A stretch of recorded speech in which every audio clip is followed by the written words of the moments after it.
My father, Garcie Herschel Kiser, graced this world with his presence for nearly 90 years. And all those years were years of service. Hi, my name is Kevin Kiser, Garcie and Jean's middle child, and I would like to reflect a little on how my father was a man of service. Early on, Garcie served God, though it wasn't his God. He once told me the story of how, when he was still a child in Virginia, he, along with several of his buddies, was paid by the preacher at a tent revival meeting to be the first to come forward when they called out for sinners who felt moved to come down and be saved. He certainly did his part to serve God by leading a lot of folks to Jesus, but the experience left him with a different set of beliefs. After that, although he was never a religious man, he found his own way to be a spiritual man. And before he was even of legal age, my dad served his country. In fact, he became a man when he joined the service, truly a man of service. When the U.S. was pulled into World War II, Garcie was only 14 years old.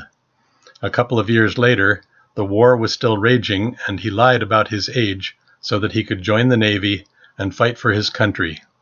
He told me about being assigned to drive a tractor, towing naval aircraft out of the water and around the airfield. This is where he had his first driving accident and plane crash at the same time.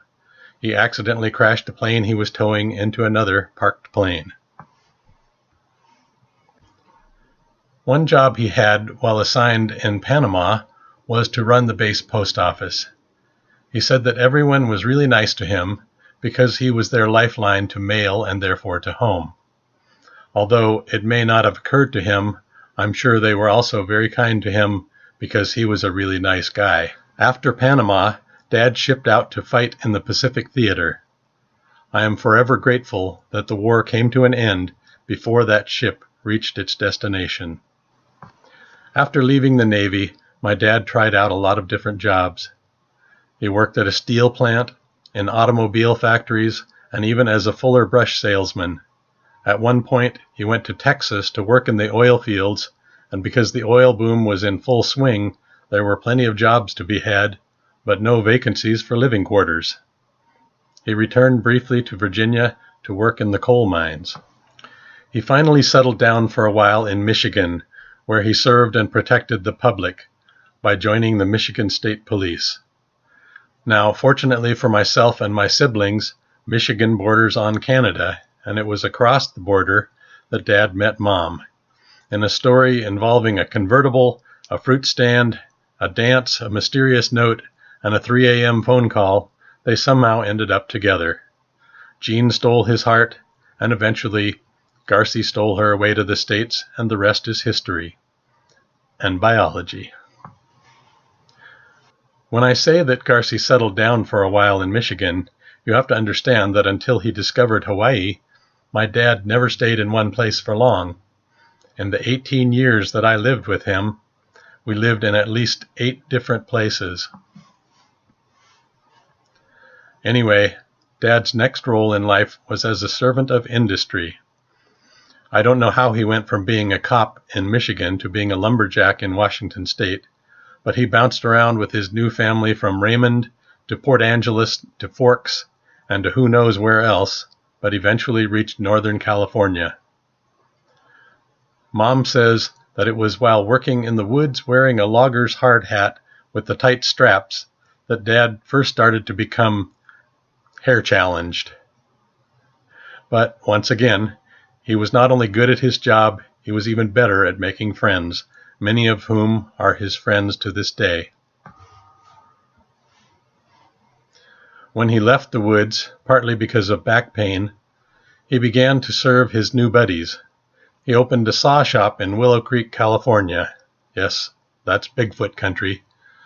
To sell his logger friends high-quality chainsaws and to help them keep their equipment in good condition. As a sideline, he started selling a little 100cc motorbike made by a Japanese company trying to break into the American market. That company was Honda. He soon discovered that the loggers preferred to spend their hard-earned cash buying motorcycles and wanted to pay for their saws on credit. It wasn't long before the motorcycles were the main business and the saws were the sideline, and eventually dropped altogether. And with that transition, Garcie began to serve the adventurous. People who wanted to travel the country on a motorcycle. People who wanted to look cool with their chopped front ends and their ape-hanger handlebars. People who wanted to race, motocross, flat track, hill climbing, you name it. And people like me who just wanted to get from one place around town to another quickly. They all loved the motorcycles and they all loved Garcie. With a little help from my dad, you really did meet the nicest people on a Honda. In the late 60s, Garcie and his brother Dude opened the Kiser Brothers Honda shop in Stockton, California. It was during this time that Kermit became the first motorcycle racer in the family. Again, Dad was restless, and he soon had opened other shops with various partners, including a small but upscale shop in the exclusive community of Mill Valley, California. Then, in the early 70s, my father returned to Washington State, this time to buy and run another Honda shop in Shelton. My parents built a home there and successfully ran the business despite a devastating fire at the shop. It was while I was attending Washington State University that Dad vacationed in Hawaii and later attended a Honda convention there and decided the Big Island was where he wanted to be. Soon after I graduated and moved to Silicon Valley for a career in software development, Garcie uprooted most of the rest of the clan and moved permanently to the islands. There he founded the shop that grew into Kiser Motorcycles. He once explained to me that the motorcycle business in Hawaii had a seasonal component that his other shops didn't have. Right after the harvest season for the Big Island's Kona gold crop, many buyers came in to buy expensive motorcycles for cash. Go figure. My dad spent many years working at the shop in Kailua Kona, and even after he turned over the running of the shop to my youngest brother, Chris, Garcie could not stay away and continued to come in to help out right up until about a month before his passing. For many years, my dad also served his neighbors as a water aerobics workout leader at the county pool in Kailua Kona. Mom says that because of the counting style he picked up in the Navy, they called him the Count of Kona.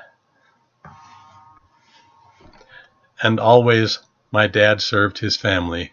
At first, that was his wife, his siblings, his parents, his in-laws, his cousins, his nieces and nephews, and, of course, his children. He was always there to help in whatever way he was needed. Driving, money, jobs, life lessons, writing lessons, business partnerships, a room, a bed, a home. And when the kids started expanding the family with spouses, grandkids, and eventually great-grandkids, he always made everyone feel welcome and let them know his home was their home. And for many of them at various times, that was literally true. Nowadays, you would probably call my dad a people person, but I cannot imagine him describing himself that way. He might say he was blessed with the gift of gab. He could talk to anyone about anything the first time he met them. And afterwards, they would say that talking with him was like meeting an old friend again for the very first time. And that is what made him a great and special man, a man of service. And now I would like to read an excerpt of one of my favorite poems in honor of my father. If, by Rudyard Kipling. If you can keep your head when all about you are losing theirs and blaming it on you, if you can trust yourself when all men doubt you, but make allowance for their doubting too, if you can wait and not be tired by waiting, or being lied about, don't deal in lies, or being hated, don't give way to hating, and yet don't look too good nor talk too wise. If you can dream and not make dreams your master, if you can think and not make thoughts your aim, If you can meet with triumph and disaster, and treat those two impostors just the same, if you can bear to hear the truth you've spoken, twisted by knaves to make a trap for fools, or watch the things you gave your life to broken, and stoop and build them up with worn-out tools, if you can talk with crowds and keep your virtue, or walk with kings nor lose the common touch, if neither foes nor loving friends can hurt you, if all men count with you but none too much, if you can fill the unforgiving minute with 60 seconds worth of distance run, yours is the earth and everything that's in it, and, which is more, you'll be a man, my son. My father was such a man, and I'm proud to be his son. Thank you.